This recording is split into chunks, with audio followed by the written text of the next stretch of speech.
fun. I've been playing around with. I played around with Dagger back in I think December around the holidays, so it'll be good to see what's changed and catch back up. Yeah, there's a lot of movement. Yeah, I'm excited about it. Dags in code instead of bash scripts. Yeah, long overdue. Oh, is that are we live? Yeah, we're live now. Perfect. Oh, All cool. right, let's go. Awesome. So I am incredibly privileged and excited to be joined by Solomon Heights today on this stream. Solomon doesn't really need an introduction, but I'll let him give a quick one just in case people aren't familiar with him. Sure. Hi, I'm Solomon. I'm the co-founder and CEO of Dagger.io. And before that, I was the co-founder of Docker. So Probably lots of heard containers. Right. Containers and more containers. A never-ending stream of containers. Awesome. So today we're going to be playing around with Dagger. I've got an IDE up. I played around with a little bit in the past, but a lot has changed. So do you want to give us a quick explanation of what has changed and what the goal of Dagger is and all of that fun stuff? Sure. I'm on your homepage now, but if you want me to click around and tell me where to go. Yeah, that's fine. Yeah, that the homepage works. So yeah, the goal of Dagger is to clean up the mess that is CI and build and deployment and all of those layers and layers of scripts. YAML, bash scripts, just glued together. As the project grows, it gets worse. And we could just come in and help you replace that mess of scripts with clean code with a clean API that's nice and modularized, and you can test, and most importantly, you can develop locally.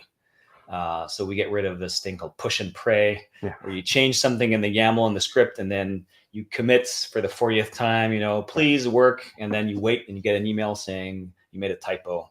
So we replace that with a regular dev loop. That's a problem. So that's the idea. Sure. Yeah. Anyone who's ever tried to set up CI in a repository for the first time knows. I don't think anyone has ever had a GitHub action pass on the first try. You probably win some award if it does. I've never done it myself, but I assume they send you some little plaque as the first person to ever get your CI, your YAML to work the first try. So the ability to have code, especially in languages that you can, do compilation on, you can even test it if you want to, get all of that stuff working before you push it and have some confidence that it's actually going to work when you merge it. It's huge. I've always said, containers are amazing. People run them in production, but containers in CI are an even more killer use case, in my opinion. You can lock versions of tools. You don't have to deal with stuff randomly updating and your scripts breaking because a tool version bumped or anything like that. You get a hermetic environment to do builds in. So it's like doing builds in Docker containers, doing builds in containers is, in my opinion, it's even better than running in containers in production. They're both great. It's a perfect fit. And that's the other half of Dagger. I mean, we turn the scripts into code, and for that code to be useful and good, you need an API, to underlying it. And the API that the Dagger engine provides is 100% built on containers. So the code you're writing is basically orchestrating basic operations on containers, and you just kind of build up your logic from there. So if your pipeline's running on Dagger, it's running in containers, but containers driven by this clean code-driven API that lets you just stack up more and more abstractions on top of it, and it doesn't actually collapse. So we kind of replace the glue with Lego. That's a good way to put it. In the early days of Dagger, it was based on Q, right, as the DSL, but now you have support for stuff like, I know you support Go. What are all of the other languages you support today? So initially you had to take advantage of this engine. You had to use a special language to program it. It's called Q. We didn't create the language. It's like, it's one of these declarative configuration languages like HCL, JSONnet, etc. Very powerful, but very unfamiliar, as we discovered, to most dev teams. And they told us very clearly, we would prefer to use this engine with our favorite language. And so we just sort of it took us a year to figure out a way to do that, but we found it. And so now there's a common HTTP API. It's a GraphQL API to be precise, and happens to be a perfect match because you're navigating a graph. Yeah, so it works great. And then on top of that, we generate SDKs for you, native SDKs in Go, Python, TypeScript. Those are the three official ones. Cool. And then there's a community of Daggernauts, we call them, that are contributing experimental SDKs. And I think there's Java, Ruby, Elixir, Rust. Oh, wow. PHP, but they're kind of work in progress. But yeah, so there's going to be more dropping. .NET, yeah, cool. yeah. So what would be a good quick start just to run through here before we jump into some specific examples? And Dagger functions are the right? Dagger functions, right? So the thing we launched last week is sort of a continuation of that, where we're exposing the Lego brick on its own. So you can take any DevOps knowledge, like any build or test or deployment logic, and you can write one function in the language of your choice that just encapsulates it. The inputs you need are arguments. The thing you produce is the return value, and then you package that up, and anyone else in the Dagger ecosystem can call your function very easily from their own function written in potentially another language. So we have cross-language composition, but also from the CLI, which is really fun. Is that what this demo here is doing? This demo is. We see. Yeah. I gotta. Probably. Yeah, because it's all functions calling more functions. Your whole deployment platform could be just one function, just calls 30 other functions, and then that's your entry point. You call that from the terminal, your CI, a shell script, whatever. Cool.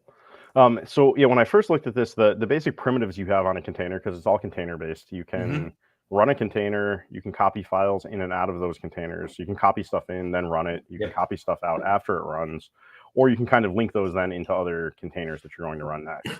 So the one example, I remember the first one I tried, I think months ago, was like a Go build, a cross-platform Go build, where it would spin up a container with Go inside of it. It would copy in your source code, it would do the build, and then it would copy the binaries out. And then you could run that across all the different platforms in parallel, and then you copy all of those things back out to your local disk. With a for loop. Yeah, with a for loop instead of trying to do. I've never gotten a for loop to work the first time in Bash either, so it's just like CI. Yeah, if it's in a Bash script, you're lucky. If you're less lucky, you have to do it in a proprietary YAML format. Yeah, YAML that wraps Bash, Bash that wraps YAML. Right. Yeah. So then, what's the entry point people typically use in CI? Do they still use like a single entry point in YAML Bash to then call the Dagger stuff, or do you have direct integrations? Or there are schools of thoughts. I mean, we bend over backwards to adapt to what you have. So Dagger is very embeddable. So you have projects that are more greenfield. They're all in on Dagger, so they tend to get rid of everything and just do everything in code. And the extreme there is you have only one function that literally takes the raw GitHub or GitLab event as an argument, and then it looks at the event, and then from there it decides what to do, and it can call back to the GitHub API because someone wrote a function to integrate back into GitHub. So I would say that's the future. That's really fun, but most Dagger users don't do that. They keep their existing CI. So there is lots of YAML still, but then they pick the worst part, just one job that's just maybe really painful. Like there's a for loop in YAML or something like that. And then they remove that and they replace it with, 4 lines that basically say, call this Dagger function with these arguments, and that's how you insert it.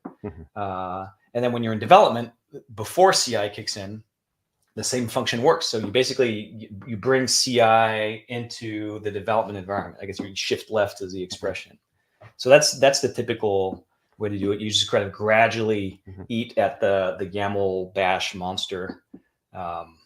Chip away at it. Amazing. Chip away at it. Yeah, exactly. And so the one thing I found interesting was the execution environment here. So when you run Dagger locally, it pops up a long-running Dagger container in your Docker daemon, and that's where is that the orchestrator? Is that the piece that does the orchestration? Yeah, it's like the core runtime, and it's actually pretty ephemeral. You can kill it and it'll come back. The main thing you lose when that container goes away is the cache. So caching is kind of a superpower of Dagger. Under the hood, it's the same tech that Docker build uses. It's called BuildKit. So we basically generalize BuildKit to run not just builds but everything around it. And so we just get that caching benefit with it. So if you lose the storage, you lose the cache, and then that's where people are starting to contribute connectors to plug into your favorite storage, et cetera, et cetera. There's a whole roadmap of things we need to do. Nice. So do most people, they use like a local Docker daemon when they're developing locally, and then they'll use like the Docker daemon that GitHub has inside of Actions when they're going to run in CI or something like that? Yeah, exactly. Yeah. And then if you're running on Kubernetes, to avoid, Docker and Docker, yeah. we give you can run it as sort of a separate service that then the CI job connects out to, so then you can get magical scalable parallelism. Right, exactly. Yeah. And then, I wouldn't say all of that is solved, but what helps is the whole system. It's all stateless. The only state in there is the cache. Okay. And so that makes everything just generally easier to scale, Yeah, when I first played around with it, I could just immediately see how all of that stuff would, even if it's not solved today, all of that stuff could be abstracted away, and you wouldn't really have to change your code either. You can just plug it into some scalable execution system. Yeah. So Dagger, the company, how does that fit in? Well, so we're someone's got to develop it, so that's that's our job. Right. Yeah, I mean, it's the engine is completely open source. There's no weird license or anything, and that we want to build an ecosystem of people who write code for it and help each other out in the open. And then we have an optional cloud service on the side called Dagger Cloud that it does not host the engine. There's no commercial version of the engine because we don't want to compete with all the many great options for running Dagger that already exist. Sure. But you can send telemetry to Dagger Cloud, and then we'll show you what's going on. Basically, you can visualize your pipelines, drill down into what's cached, what's not, and why, and stuff like that. So there's just lots of interesting things you can do with that telemetry. So yeah, I think one of the coolest things I noticed when I was first playing with this was the magical log parsing and output stuff where you were tracking the exact timestamps, and the terminal output was like it was magical. It blew me away how to figure out what was going on, how long each step took, while still displaying it in a way that makes sense. Yeah, that's really fun. Yeah, Alex on the Dagger core team was responsible for that, and it's just it's an itch, and he keeps scratching it, and we're loving it. And by the way, Alex created Concourse CI, if you're familiar with that. Oh yeah, so he's the creator of that. And so I think we just, a lot of us at the Dagger team just have a very similar itch that we're all scratching together. Terrible CI for years and years. Right. Yeah. I see here on the docs secrets. Those are always one of the challenging things to plug into CI systems. Everyone always messes them up because every blog post does how to handle them differently. How are they handled in Docker or in Dagger? Let's see. Yeah, so we incorporated from the ground up. So there's in this API that you get to build on top of their core types. So there's a core type for container. So that means you can have a function that takes containers as arguments and returns containers. So a build function is a function that takes the container as an argument, or it would take a directory as an argument, like source code, and it returns a container. So you can just express that in your regular language. So does that do stuff like Docker build inside? Yeah, exactly. A Docker build would be directory in, container out. So it's very obvious in the code what's going on. So there's and the core types include. And you get type checking because there are these real types. You get type checking. Yeah, it's under the hood. It's all GraphQL's type system mapped to our internals, and then we map that to each language's type system. So you get autocomplete in the IDE and all of that. And so container, directory, service, which is something that runs that you can connect to over the network. So you can run a container and say that container should be able to connect to this other container at this IP, at this host name. Nice. So that works really nicely for integration tests. Like you stand up an ephemeral backend database, and then you just run everything, and then it tiers everything down when it's done. It just kind of figures out when it's not needed. So there's service, and then there's secret, to answer your question. So there's a built-in secret type that you can pass around, and then we just kind of, the engine knows, okay, that we got to be careful with that. So you can mount it into the container, but it's going to mount in a special way. It'll scrub it from outputs. If there's a log message that includes it, it'll get scrubbed. Things like that. Amazing. Yeah, one of the core use cases for service I was thinking through is like to run a Go module proxy to speed up builds if you're going to be doing a whole bunch of Go builds at once. There are all these ways that that's really hard to do in YAML and Bash because you're then doing job control, and that's one of the other things I have to look up every single time I do it. So a bunch of awesome use cases there. Honestly, it's like I'm so excited about functions as a user because I'm not responsible for RCI, so I don't get a chance to be the core user every day.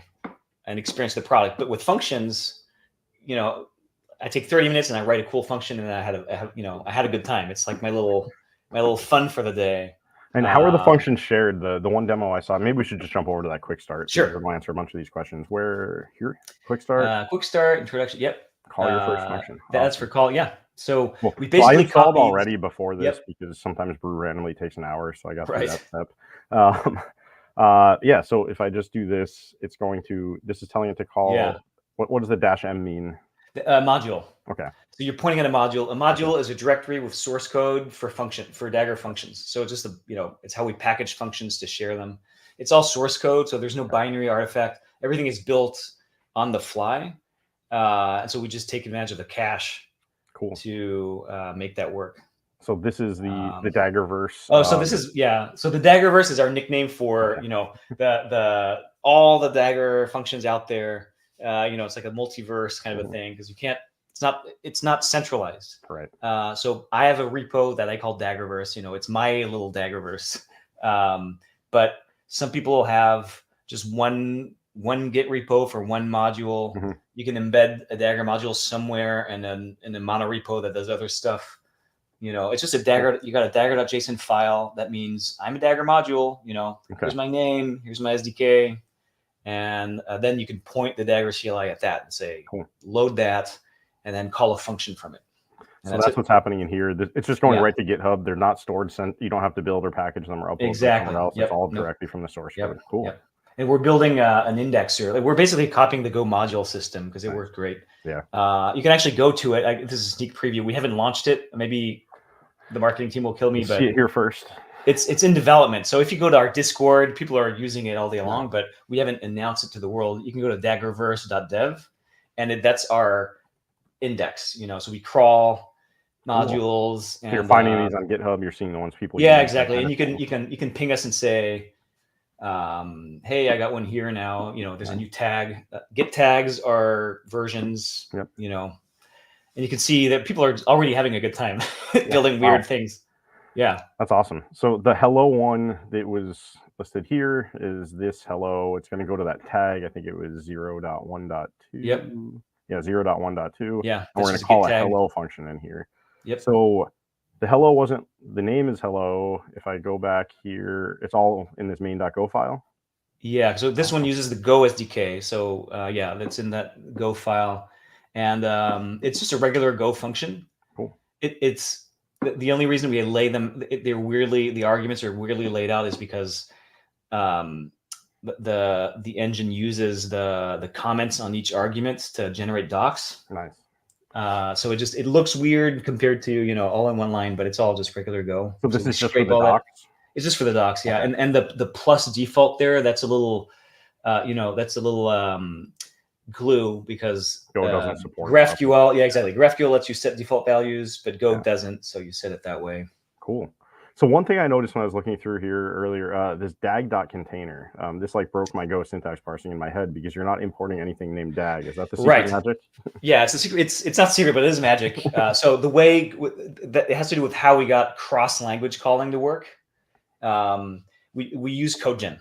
Okay. So when you have a module, you can install another module into your module. And what that does is, it adds the dependency to your Dagger.json. I need this module now, but it's a Dagger dependency, but it's not actually reflected as a Go dependency because that's just really messy to do for a whole bunch of reasons. You have to really inject stuff into each language's package manager. It's just a total mess. So instead, we just generate a native client object, and then we drop it in a file next to your handwritten file. And dag is the name of this magical variable. So dag is your entry point to everything you can do in the current scope. And it also includes all the core functions that are always there because it's like the system API. So dag.container, that's a core module, really. It's a core module with functions like all the stuff you talked about before. Run a container, download a container. So then if somebody, say, imported this function, they'd be able to do dag.hello, right? Exactly. Dag.hello. Yep. Awesome. All right, let's try to run this then. Let me get out of here. This hope we get to running our bonus project. Yeah. My goal is to get you to run the Wolfie container and get excited about it and find something you want to improve about it. Awesome. All right. That worked. Dagger. Right. Does this take any arguments? I think so. It maps to the CLI, so you can call -- help and it'll show you. So I do call hello -- help. Yep. And so it'll show you the flags you can pass. So yeah, the flags there. So -- giant, that's a Boolean argument. So you want to print it as a giant message. This one's fun because it'll actually, it's kind of an excuse to do silly things. So if you set giant, it's actually going to call a container with a tool called Figlet and have this printed by the container. Completely unnecessary use of resources, but it just kind of shows what you can do. Yeah. So what should I jump to next here? So we're passing arguments already. There's this one to build a binary. Yeah. I would switch to build a container because that's where I think we're actually using the Wolfie. Nice. Module there. Yeah. Yeah. Let's take a look at how this one works. Wolfie. All right, let's jump in here to see what this Wolfie one does. Is there anything in here? So we're importing another one now. This is the ASCO. Yeah. Nice. It's like my first implementation, there's a function that gives you a container and you can pass a list of packages as an argument, a list of strings. Right. And my naive implementation, I would just iterate and then call APK add. Yeah. And it worked. But then, we were dreaming of using APCO instead for it to be faster. And I didn't find the time to do it, but Alex did. And then I imported. I actually never looked at the code of his module, so I don't know how he does it. But, I get dag.apco and I found what I needed and that was it. Nice. Let's take a look at this one quick. APK, nice. All right, perfect. Yeah, so this doesn't import anything. Yeah. Main.go. Got a struct. This one's starting from Alpine. Nice. So you're adding the repositories. Yep, this looks like just an APKO YAML basically. Wolfie instead of Alpine. Cool. And then you're so you're starting with our APKO image. Nice. Yeah.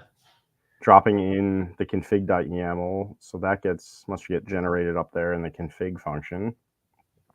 Mounting that in and calling APKO build on that. And then where's the container come out? You just return it. Yeah, it returns it as a tarball. Perfect. And you do have support for like importing tarballs and everything too, right? Yeah. In and out. Importing the tarball. I see what it is. Yeah. Yeah. Because the way. There's an inner container. He runs the whole thing and then gets the tarball out. And then imports it into a new container. Yep. Nice.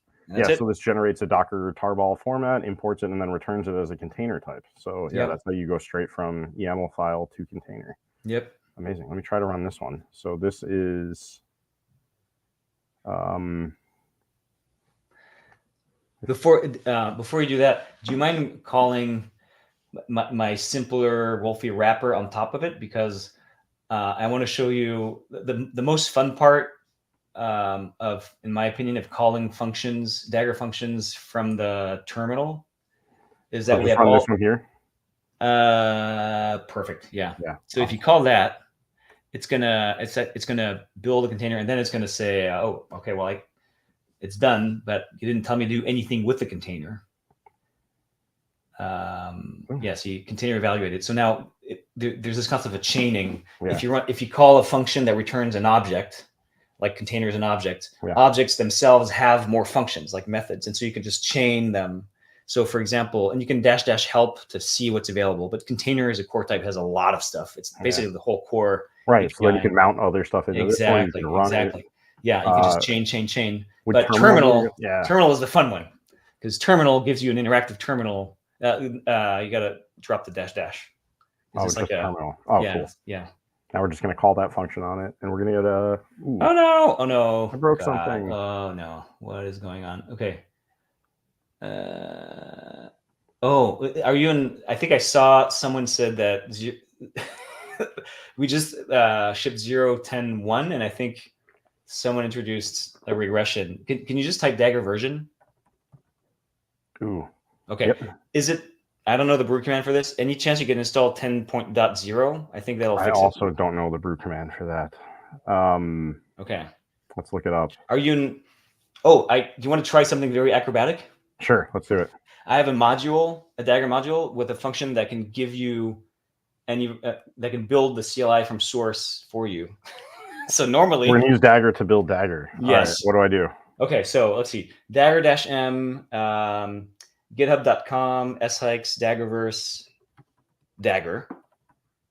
Then you got to call. Can you type --help? It'll show us what's. Sure. I think it's engine. This is where those docs come into handy because we're just discovering everything as we go. Yeah, yeah. Oh yeah, engine. So yeah, see, it's commands. It's a little verbose. We can probably clean up. But yeah, so add engine, and then I think you can have add dev.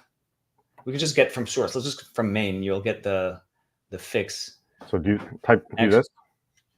Yes, dev, and then it's gonna. Hold on. Let me.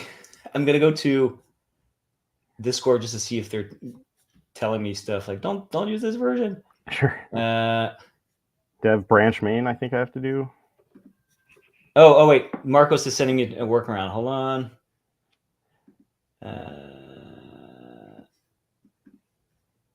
need a name. Oh, I've seen it. Okay, so there you go. There's a simpler way with the current version of Dagger, but I kind of want to keep trying what we're doing first. But you won't actually need a new version of Dagger. Okay. Dev branch. Yeah, I think branch. You got to pass a name. -- name equals main. Ah, there we go. And okay, yeah, this one I kind of went overboard with the nesting. I wanted to model everything. So you can just add --help, and I think you just get the CLI. Oh, CLI. It says I need a subcommand for. Yeah, I think CLI is the one that you want. Okay, CLI. Yeah. Okay, now you say in this dev branch of the Dagger engine. Okay. Give me the CLI, and you can specify the arch and the OS. So --arch. I guess ARM64. Do I have to do OS? Yeah, I think it's I think it's operating system because OS clashes with the Go package OS. Yeah. Operating system equals Darwin. And that should work. Let's see if it. Let's go. That's going to give you a file. Oh, it's still saying required flag name not set. Oh, do I have to do branch --? Yeah. You got to get the branch. Oh yeah, CLI. There you go. There we go. So you basically, by the way, you're assembling a CI pipeline. We're flattening it. Yeah, amazing. Dynamic pipelines. Okay, so it's. And it's running this inside of a Wolfie container. That's amazing. Yeah. Oh, is it? Oh yeah, I guess I switched to using that. Yep. Nice. All right, so I've been using that Wolfie function everywhere. I wherever I can. Nice. Yeah, so you can. So we're doing the build now. Go mod download. Yep, and so you can see a slight detail that we're debating right now. The function that's active is container.file, but you can see the work that's being done underneath is exec. Now we're doing the go build. So it's not the container.file just takes the result, but there's sort of a. Right. So do I have it now? Did it work? Problem. Yes. Well, no, because it evaluated the file, and now the last step is run it again, but add export at --path, and that's going to take that file object that exists in the engine and export it to your file system. So so what's the path? Is it? You decide dots. It's going to be the path. This is the local path. Okay. Yeah. Can I just do /Dagger? Yeah. Cool. And then we'll use this build next.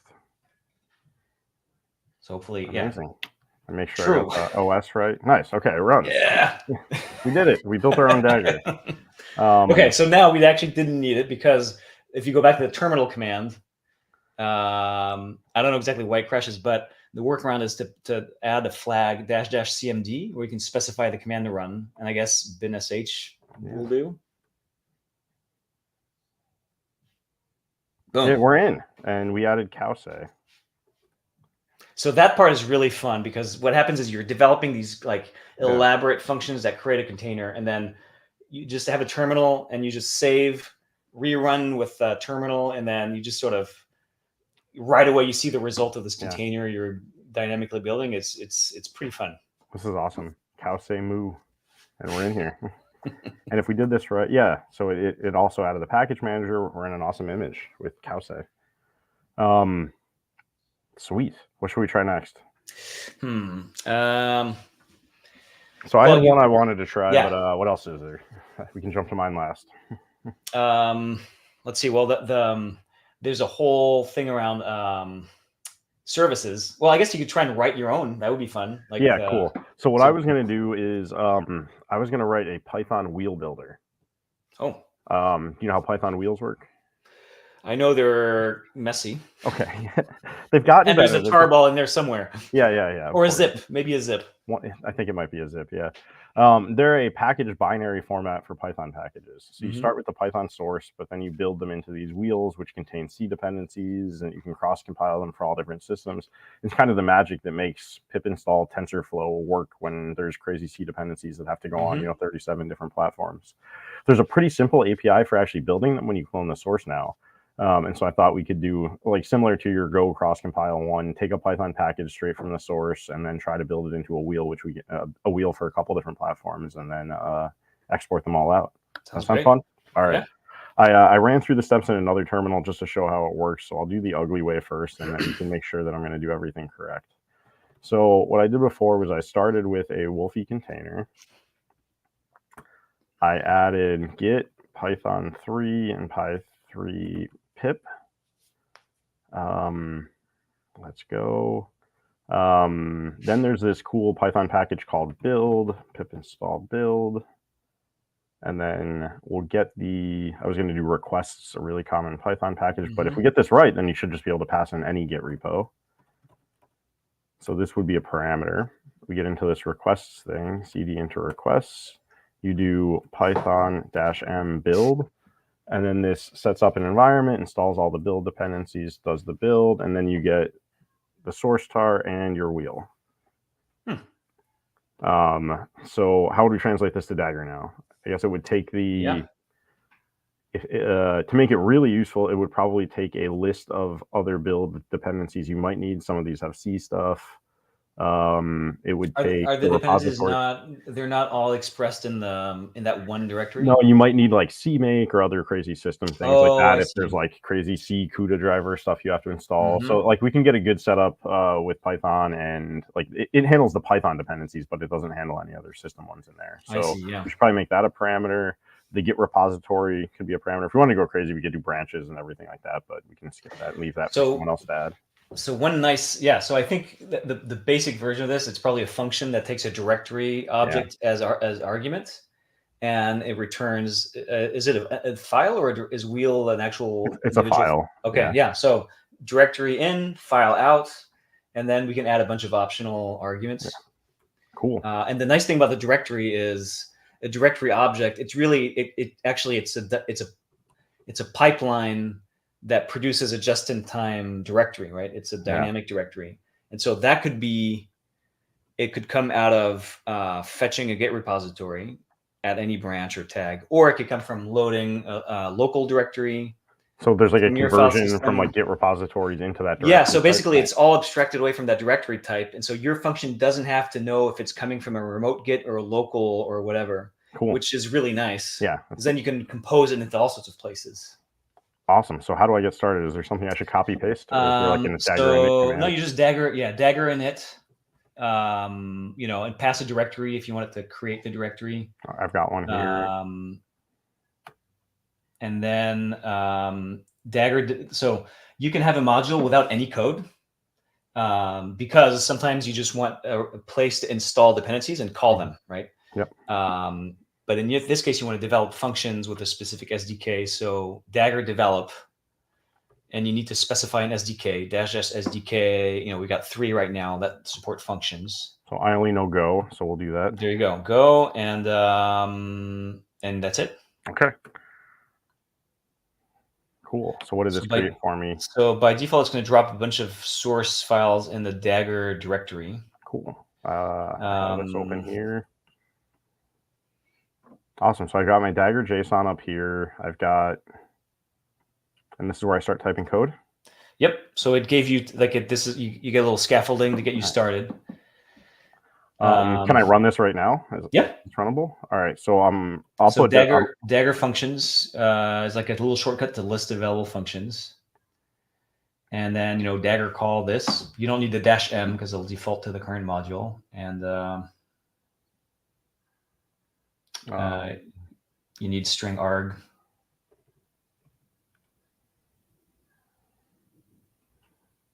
Cool. Yep. It returns a container. Awesome. So you're good to go. Okay. So what is? Oh, these are two different functions, right? So yeah, two different functions. Yeah, you can. Right. Yeah. So I'll rename this one to something like builder. I'll call it build wheel. We'll start with Wolfie. If you want to go crazy, you can install MyWolfie and just try dag.wolfie. Oh yeah. How do I do that? Okay, so we'll go back to the shell. Dagger install. It's shikes Daggerverse Wolfie. And then that's it. Do I need a tag or anything? No. I mean, you can. Okay. But let's go. All right, we'll go straight from head. So yeah, you can. So the evidence that it's installed is in the Dagger.json. If you look at that file, you'll see it added. Cool. It always pins it. Nice. So okay, move around. So then, so now here I can do Dagger. Yeah, dag. Oh, did it work? No. Maybe you got to There you go. And then from there. And that's all the stuff that's landing in here. That's how we're able to exactly. Find it. Yeah. Nice. Exactly. Yep. Dag.wolfie. You can always if you need everything regenerated from the last version of everything, you can just retype Dagger develop and it just regenerates. Nice. So that gets me the Wolfie container, and then what can I call on it now? So that's the Wolfie. Yeah, that's the module. That's the the entry point of the module, and then from there, how do you autocomplete that? You can call container Wolfie.container, and then you pass. I think optionally. Oh, there's an optional argument, which is a list of packages. Yeah. So and the way the Go SDK exposes optional arguments is with an opt struct. So I think does it go in here or? You pass it Wolfie container opt. That as an argument. Sorry, you call container, and you pass it a Wolfie container opt. Curly brace. Yeah, there you go. That it worked. Oh, can I bump up the font size? Yeah, sorry about that. Nice. And this takes. It takes packages. Oh, that's the one I'm interested in, at least. Yeah, there you go. Ooh, cool. So nice. I want Python 3, Py3 pip. So that gets me the container now. Now I want to do some execing. You got some missing double quotes in there. Oh yeah, good catch. Cool. Okay, so that gives you this standard container object. Yep. So then I can do .exec. It's with exec, so just sort of like keeps. Oh wow, this is Copilot jumping in here and trying to figure out what we're doing. Wow, this actually would have worked too. That's crazy. Copilot figure out. There's because it's Python. There's 375 different ways to do this. Yeah, we're gonna do this one though, build, because I think this is the way you're supposed to now. We should have called the episode "Solomon and Dan Teach Copilot to Dad." Okay, so that'll just run it. But I forgot we need to take a directory too with the source code that we're gonna do the build in. Yep. So before I do the exec. I guess we could do this part first, actually. So yeah, now we want to mount in a directory, right? Yep. So I guess first step is to take it as a. Oh, we already have it here. It takes this directory. Yeah, I would. Do you mind renaming it? Because directory arg hurts my eyes, like source or dir or something, whatever you want to call it. Sure. Yep, and then you can add wherever you want to add it in the chain. You add with mounted directory. If you want to mount, it's with mounted directory. If you want an actual copy. Ooh. Nice. You can say just with directory, it'll copy. Yeah, let's copy. I think we're getting requests for bigger text still. Even bigger. Okay, is that better? Embiggen. Yeah. With directory, I'll do one more, and then I can still kind of see stuff. There we go. We'll zoom around. With directory source. First argument is the path, I think. Okay, so like /source. Yeah, there you go. Cool. Yep. Something I like to do, you just maybe set your work dir to the same directory. That way you're just good to go. With, how do I do multiple? Yeah, .with work dir. I think you need to put the dot at the end of the previous line. Yeah. Otherwise it's going to get lost. I put one per line now. I just kind of have my vertical pipeline. Boom, boom, boom. It works pretty nicely. Yeah. Cool. All right. .with work dir. Yeah. Source. And it's work dir though. I think that's Copilot making stuff up. Come on, Copilot. We can hallucinate. Does autocomplete not work?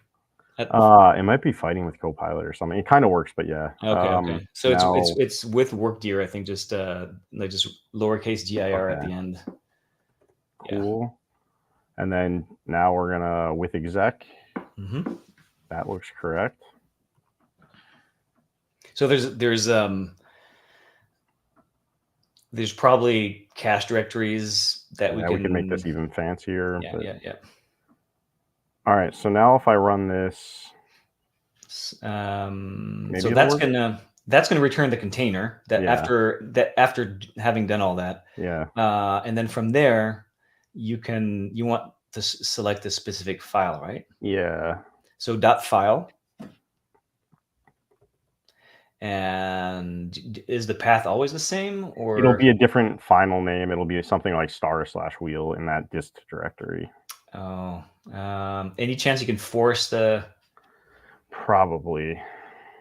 Can we get a whole directory out or no? You can get a whole directory out. Okay, perfect. Let's do that. .directory.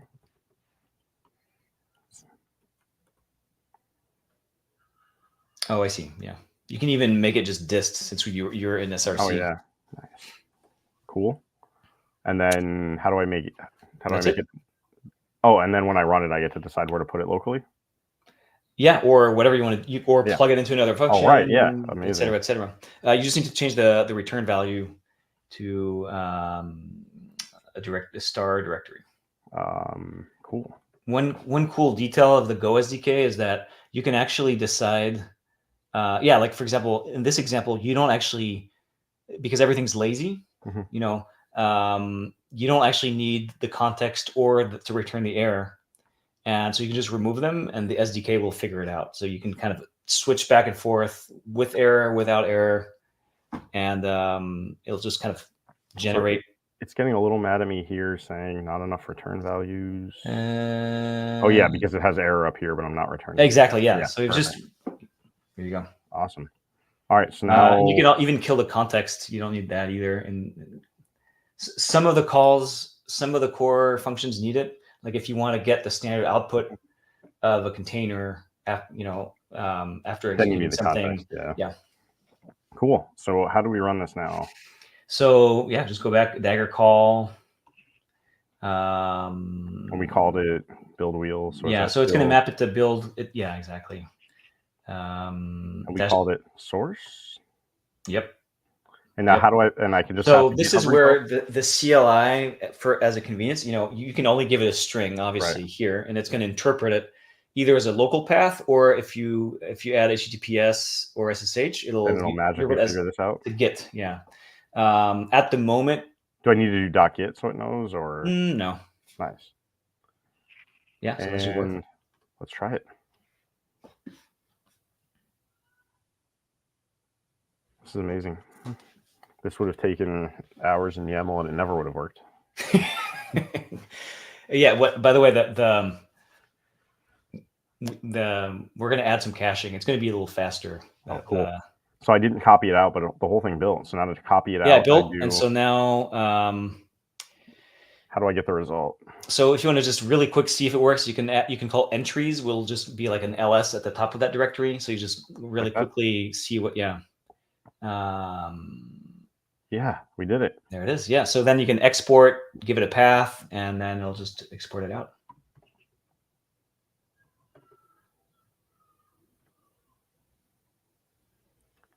No, it's it's a function call. Yeah, there you go. And then export --path equals. Yada. /this. Oh, actually, while you do that, let me just check something real quick, because we just implemented a cool feature in Daggerverse. We did it. What did you call it? Oh no, that's in. Never mind. Yeah.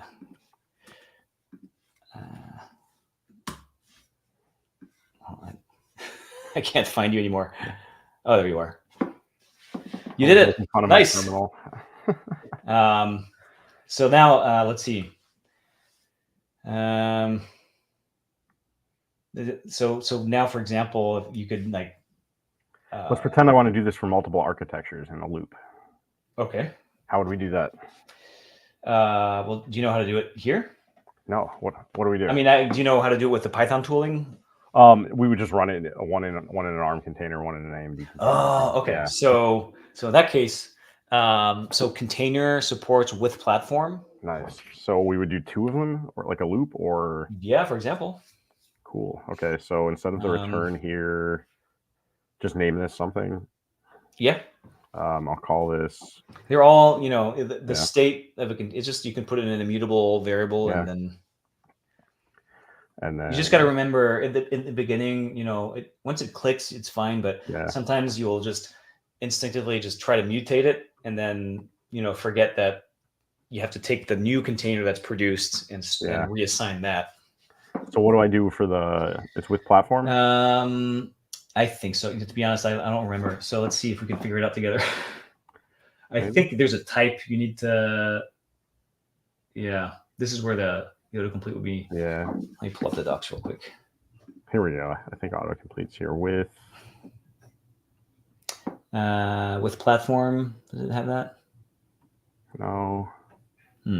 Maybe.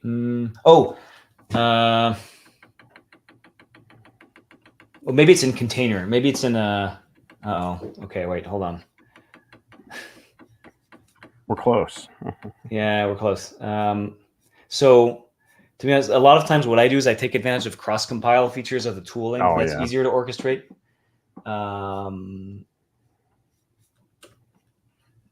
But if you go to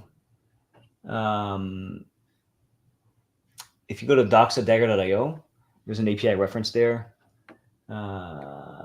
It's in developer guide, API reference. Yeah, so that's the GraphQL reference. But yeah, platform. Oh, just dot platform. So that's a type, I think. Can you keep searching for platform? It's probably somewhere else.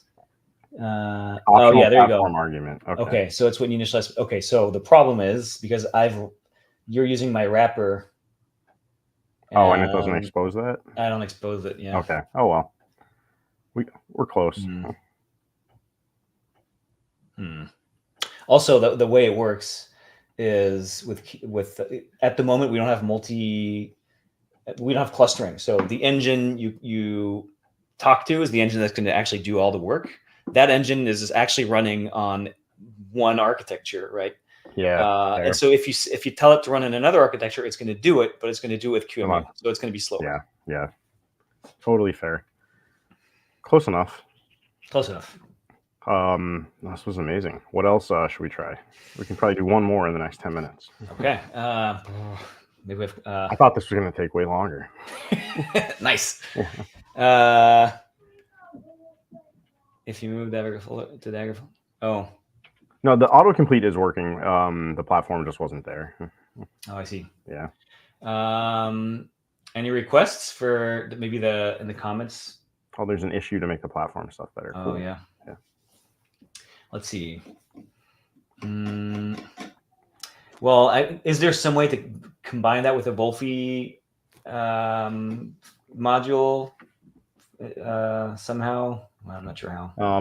AppCo supports, because it's not doing any compilation, it's just stitching together binaries. So AppCo supports selecting different platforms, but then because it still has to run this thing in the end. So the clustering thing seems like it wouldn't work. One thing we can try is play with a services API, because that one's really slick. How do we do that? Is there a good example? Yeah, the API is pretty easy. Doing it from the CLI is tricky because you need to pass another container as an argument. But one thing you can do, just if you call a function that takes a service as an argument. So services are they can be backed either by a container or a tunnel to the host. So you might Yeah. So for example, if you go back to your call of the Wolfie function with with terminal, like let's say you have something running on the yeah, like this one here. I'll make this bigger. Yeah. So this is the one that gives me a terminal with cowsay inside of it. Yeah, exactly. So if before calling terminal, you call with service binding, it's a function call, so there's no dash. Sorry. Oh. I know it's tricky because you're chaining subcommands. Right. Yeah. With service binding. And what are the arguments? Dash help. I don't know. I don't remember. I think it's probably service and host name, something like that. With service binding. Yeah. So that if you go all the way up or down, or the flags are somewhere, it's showing you all this again because it returns a container. So you can keep chaining. Right. We need to figure out how to make it slightly easier to discover. Okay, let's try dash service. I'm pretty sure it's that. So dash service. This is where the CLI is limited because you can inject a whole other pipeline that produces another container, just plug it in there. But for now, the only thing you can do is you can give a TCP : / and a host name and port to something running on your host. And that would map it into the container. Yeah. So if I had, But I think maybe, I don't know what happens if you try this, but I think technically it doesn't have to be running on the host. It just has to be reachable from the host's networking stack. So you could put, wolfie.dev, and in theory it would tunnel to that, but I'm sure something weird will happen if you try that. But do you want to like run netcat on another terminal or something like that? Sure. So I don't know. Actually, let's try connecting to an external website. What could go wrong? Just download stuff from the internet and run it. Okay, so what should I run in there? So yeah, have it just let's make it a tunnel to like wolfie.dev, I guess, on port 80. And then dash host name, that's the name it's going to be reachable at from inside the container. So, web or website, whatever. Sure. And then call terminal. And don't forget the dash cmd, otherwise we're going to get that bug again. Oh, maybe install curl. It's not host name. Host, yeah. That would be my guess. No. Dash name or alias. Oh yeah, it doesn't show. But scroll to the top and it'll show it to you. It's just that there's a lot of subcommands. Oh yeah, and I made my. But keep scrolling. Huge. Alias. There you go.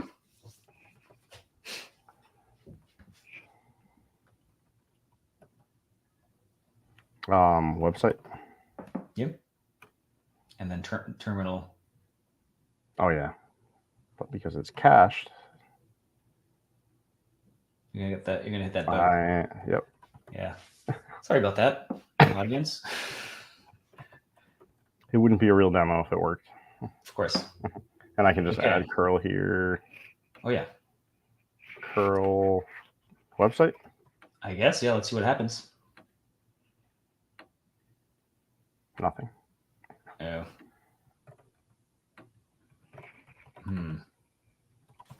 Okay, so I have to say, I that was like a 50% chance. I think. Yeah, it was close. Maybe netcat. No. Curl. What about curl dash I? I don't even know if Wolfie.dev resolves to anything. Oh. Okay. So I wonder if Can you exit that terminal? I wonder if we added support for maybe if we put a container name there, maybe it just runs that container from a registry and exposes that as a service. So instead of TCP, blah, blah, blah, can you try just like index.docker.io/nginx? I don't remember if we added that, but it's worth a shot. So if it works, it would, just as a convenience, no. Oh well. Yeah. Maybe we can just use the last couple minutes to go through the Daggerverse and look at some cool sounds good. modules in here. So you've got fly.io. I saw GPT script in the repository, one of my other favorite projects. That thing is awesome. So there's a Docker one. What does the Docker one do? Does this run another? No, it actually runs an entire Docker engine as a service in a container managed by Dagger, and then it gives you a Docker CLI in a container to connect to it. So it's a compatibility bridge for Daggerizing any tool that has a dependency on Docker directly.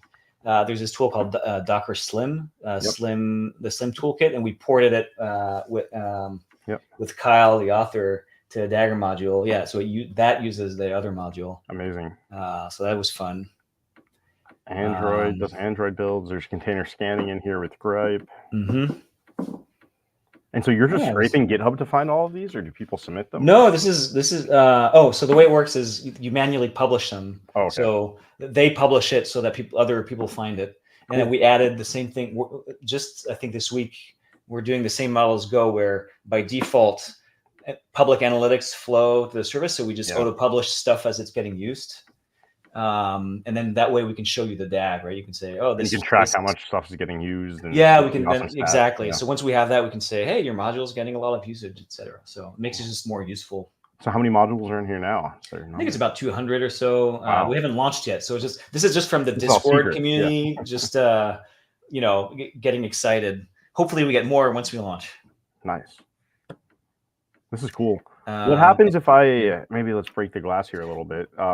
Is this stuff Go runnable? Like if I go into the Dagger directory, what happens if I just go run it? No, it's no. Not runnable. Okay, yeah. No. But so there's another way you can use Dagger, which is the only way that was available until last week when we launched Dagger Functions, is to write a regular Go program. Right. And then import the Go SDK as a library, and then you can call the Dagger engine from there. So you can like rewrap Go, or you can rewrap Dagger in your own code. Yeah. So this is for sometimes you just want to develop your own custom tool. You don't want to call the Dagger CLI directly, or maybe you want to embed a Dagger pipeline in another program. Yeah, something else. It could be a product, could be anything. So we're going to continue supporting that, but it's probably going to be more of a niche use case. Yeah. Most people would rather not have to write a full-blown custom CLI for their CI. Right? Yeah. No, it makes sense. Cool. What else is coming soon? Any stuff you're excited about? Well, this Daggerverse service is coming soon, so you heard it here first. And then more SDKs, and then we've been launching new things for 6 months. Then it's going to be 6 months of stabilizing, and then just lots and lots of new modules, just using it. And then after that, we're going to start aiming for 1.0. The production architecture needs to be figured out, API stabilized, all of that stuff. And there's this magical shared cache that's part of the production service, right? Yeah, exactly. So we built a managed cloud service to help distribute cache across a whole cluster of engines. But now we have people using Dagger in production, like adding more and more, and a lot of them, have compliance issues or just various reasons why they can't use some startups hosted service. And so we're going to add the hooks for them to be able to just do it their way. And there's a whole community of operators that are now running Dagger in production, and we need to focus on their needs for a little bit. So cool. Well, this is all really exciting. Thanks for coming on today. Oh, thanks for having me. How to build Python wheels. You built your first function. I'll make sure on a GitHub repository. Yeah, you got to publish it. Yeah. Cool. Great. Thanks everyone for joining, and hopefully you learned a little bit about Dagger. I'm excited to keep playing around with this stuff. Have a great weekend, everyone. Bye.